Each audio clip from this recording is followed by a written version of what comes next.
दोस्तों, प्रकृति का खजाना अनमोल और असीमित है। कुछ पौधे अपने आप ही उग आते हैं और हम उन्हें बेकार समझकर जंगली घास फूस मानकर उखाड़ फेंक देते हैं। आज मैं आपको ऐसे ही कुछ पौधों के बारे में बताने जा रहा हूं जो हमारे आसपास मौजूद होते हैं और जिन्हें हम कचरा नहीं बल्कि हीरे मोती से भी ज्यादा कीमती मानना चाहिए। इनका औषधीय महत्व बेहद महत्वपूर्ण होता है। आज मैं आपको एक छोटे से पौधे के बारे में बताने जा रहा हूं। वीडियो में आगे बढ़ने से पहले आपसे निवेदन है कि यदि आप भोलेनाथ के सच्चे भक्त हैं तो कमेंट बॉक्स में ओम नमः शिवाय लिखकर वीडियो को लाइक और चैनल को सब्सक्राइब अवश्य करें। मेरे घर के आसपास यह पौधा बहुतायत में पाया जाता है और मैं चाहता हूं कि आपको भी इसकी जानकारी हो। स्क्रीन पर देखकर आप इस पौधे को पहचान सकते हैं। अब मैं आपको बताऊंगा कि इस पौधे का नाम क्या है और इससे हमें क्या क्या फायदे होते हैं। इस पौधे के बारे में जानकर आप हैरान रह जाएंगे और इसे कभी भी बेकार समझकर उखाड़ कर नहीं फेंकेंगे। हमारे यहाँ इस पौधे को छोटा धतूरा के नाम से जाना जाता है। विभिन्न गांव और शहरों में इसे अलग अलग नामों से पहचाना जाता है। कहीं इसे छोटा गोखुर, खाखरा, शंखा होली या कांथू कहते हैं। अंग्रेजी में इसे कॉकलबर कहा जाता है। गांव में अक्सर बच्चों ने इसे एक दूसरे के कपड़ों में चिपकाकर खेला होगा। बचपन से लेकर आज तक हम सब इस पौधे के साथ बड़े हुए हैं। यह पौधा खेत खलिहान में आम तौर पर पाया जाता है। अगर स्पष्ट शब्दों में कहूं तो कॉकलबर सोने चांदी हीरे मोती से भी ज्यादा कीमती होता है। आज मैं आपको इसके बीज के बारे में भी बताऊंगा। इसके बीज कांटे युक्त होते हैं और जनवरी या फरवरी के महीने में बीज आने लगते हैं। पहले ये हरे रंग के होते हैं और धीरे धीरे भूरे रंग के हो जाते हैं और यह बहुत ही औषधीय गुणों का भंडार होते हैं। दोस्तों, शायद आपको पता नहीं होगा कि यह एक बहुत ही अच्छी जड़ बूटी भी है। अमृत तुल्य है, महाशक्तिशाली है। इस जड़ी बूटी के आगे बड़ी बड़ी डॉक्टरी या मेडिसिन भी फेल हो जाती है।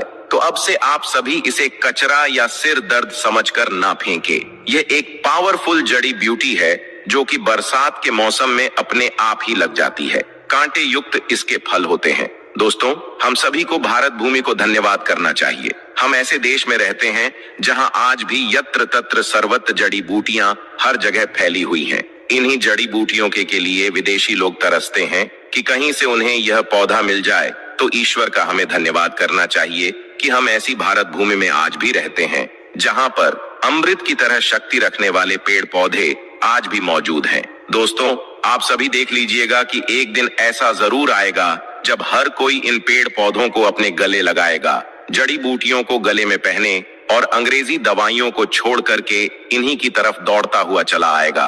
क्योंकि जड़ी बूटियों में अमृत होता है, साक्षात ईश्वर का वास होता है।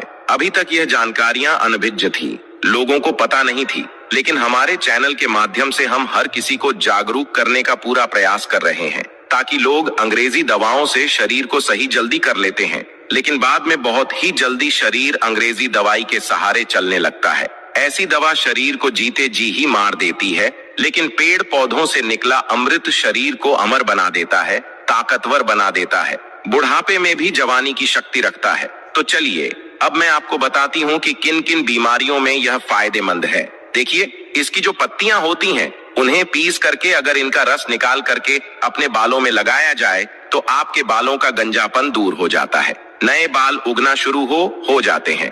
बालों के लिए यह एक अमृत का काम करता है। दोस्तों, इसे कोई भी लगाता नहीं है, बल्कि यह आसानी से सड़क के किनारे या खाली स्थानों पर अपने आप ही उग जाते हैं। यह पौधा अगर आपके आसपास में मौजूद है और अगर किसी को सर दर्द की बहुत ज्यादा परेशानी है तो इसके पत्तों को पीस करके 2 से 3 बूंद रस के अंदर दही मिला करके अगर आप सिर के ऊपर मालिश करते हैं तो आपको आराम मिलता है। अक्सर मौसम बदलने से सर्दी खांसी बबक को हो ही जाती है और यहाँ तक कि बड़ों को भी हो जाती है। इसके पत्तों को छांव में सुखाकर दूध के साथ सेवन करने से सर्दी खांसी तुरंत ही खत्म हो जाती है। दोस्तों, यह हर प्रकार की कमजोरी को दूर करने के लिए भी रामबाण का कार्य करता है। देखिए, आजकल के समय में ज्यादातर लोग कमजोरी की समस्या से परेशान हैं क्योंकि हमारा लाइफस्टाइल इतना ज्यादा खराब हो चुका है कि हम अपने शरीर की ओर ज्यादा ध्यान ही नहीं दे पाते, सारे पोषक तत्व उन्हें नहीं पहुंचा पाते। तो चलिए जानते हैं कि कैसे इसका सेवन करना चाहिए। तो इनके पत्तों को सबसे पहले सुखा करके एक चूर्ण बना लें और फिर दूध के साथ सेवन करने से आपके अंदर यौन शक्ति बढ़ती है। कमजोरी दूर हो जाती है। बहुत ही सिंपल सा उपाय है दोस्तों, आप इसका इस्तेमाल कर सकते हैं। यह मर्दों में ढीलेपन को भी दूर करता है, बहुत ही कारगर सिद्ध होता है। तो दोस्तों, आगे बढ़ने से पहले आप सभी से उम्मीद करती हूं और एक रिक्वेस्ट करती हूं कि वीडियो को लाइक करके चैनल को सब्सक्राइब और पास वाला बेल आइकन जरूर प्रेस कर दीजिएगा और कमेंट बॉक्स में जय श्री राम तुरंत लिख दीजिएगा। दोस्तों, इस वीडियो को लाइक करने का कोई भी चार्ज नहीं लगता है और चैनल पर सब्सक्राइब करने से आपको हर रोज बिल्कुल मुफ्त में जानकारियां मिलती चली जाती है। और अब मैं आप सभी को इस पौधे का एक और चमक उपाय बताती हूँ। चर्म रोग पर इसका रस लगाने से धीरे धीरे चर्म रोग बिल्कुल ही समाप्त हो जाता है, ठीक हो जाता है। दोस्तों, अक्सर फोड़े फूंसी बच्चों को लग ही जाते हैं या फिर घाव हो जाते हैं, तो उसमें भी इसकी पत्तियों का पेस्ट लगाएं, थोड़ी ही देर में फूंसी ठीक हो जाती है। चेचक के जो दाग होते हैं उनमें भी यदि इन पत्तियों का रस लगाया जाए तो दाग धब्बे बिल्कुल ही दूर हो जाते हैं, घाव ठीक हो जाते हैं। ऐसा कहा जाता है कि नासूर तक इस रोग से ठीक हो जाता है। तेल कैसे बनाना है, चलिए अब मैं यह बताता हूँ कि बालों के लिए तेल कैसे बनाया जाए। इसका तो आप किसी भी प्रकार का जो भी तेल इस्तेमाल करते हैं उसमें आप इसके रस को मिला लें और फिर अपने बालों पर अप्लाई करें। आप जो भी तेल का इस्तेमाल करते हो, चाहे नारियल तेल हो या सरसों तेल हो, सबसे पहले छोटे गोखुर की कुछ पत्तियां लें और इस तेल में डाल करके तेल को गर्म कर लें, उबाल लें और उसे छान करके हर रोज अपने सिर के स्कल्प में मालिश करें। ऐसा करने से आपके सिर में कभी भी सफेद बाल की समस्या नहीं होगी। वीडियो को लाइक और चैनल को सब्सक्राइब अवश्य करें।